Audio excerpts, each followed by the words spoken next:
Glenohumeral or shoulder joint internal rotation is one of the key ways that we have to actually increase the space at your shoulder joint.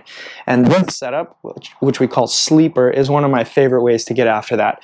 You'll set up for this with a nice pillow under your head, and ideally get that pillow or yoga block to pack your shoulder down or block your shoulder down so that that bottom shoulder is not trying to get up into your ear. Once you have your head support in place, you'll reach your working or focus arm out in front of you so that you really have created a little bit of protraction in the position, and you have that ability to stretch that specific shoulder joint. And then the stretch can be found by bringing your top arm down toward the floor gently so that you can find a stretch at your end range.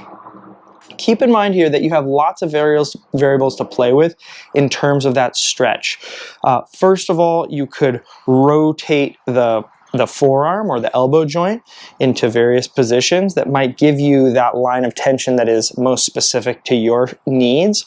The other thing you can do, especially as you've done this several times, is to change the angle of your elbow, which will definitely change the shape of the capsule and therefore change the stretch. But whatever setup you found for passive stretch, you would then hold it at least long enough to relax into the position, which is usually about 30 seconds or 3 to 5 breaths.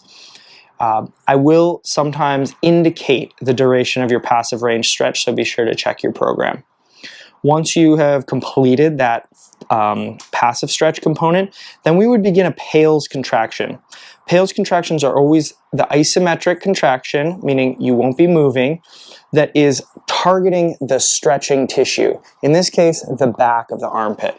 So wherever I was just feeling that stretch, I'm going to begin to try to contract that tissue, which, if I didn't have my top arm in the way, would result in a motion like that.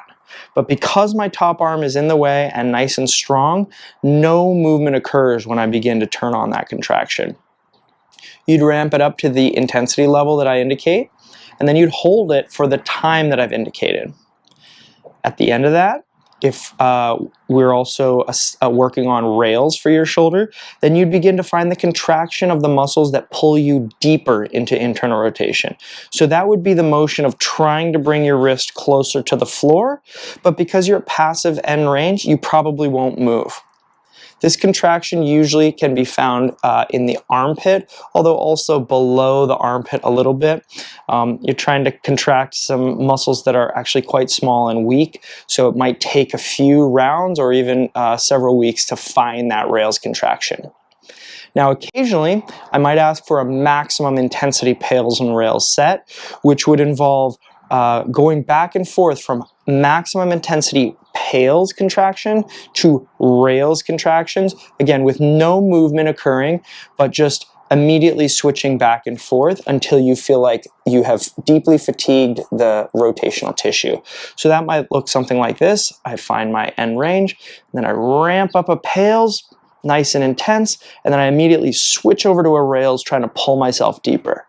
Back and forth to Pales and rails until I feel the sensation of deep fatigue. Now, sometimes the position laying down on your side can just not work for you, or you might have trouble finding the stretch in that position, in which case I really like the wall-supported version. You can tell it's very similar. I reach that elbow straight out in front of me, make sure my shoulder blade is not creeping up to my ear, and then I use my other hand. Now, it's key here to hold onto the wrist of the working arm and actually push it into the wall so that we don't get any drag down the wall when we begin rotating the shoulder. But if I can get nice positive contact into the wall and then pull the wrist down, then I'm actually exerting rotation at the shoulder joint where we're trying to focus our work. Again, your Pales would be trying to unwind from this stretch. So I'm thinking of doing this, but I'm blocking that motion with my free arm. And then my rails would be finding the contraction that pulls me deeper into internal rotation.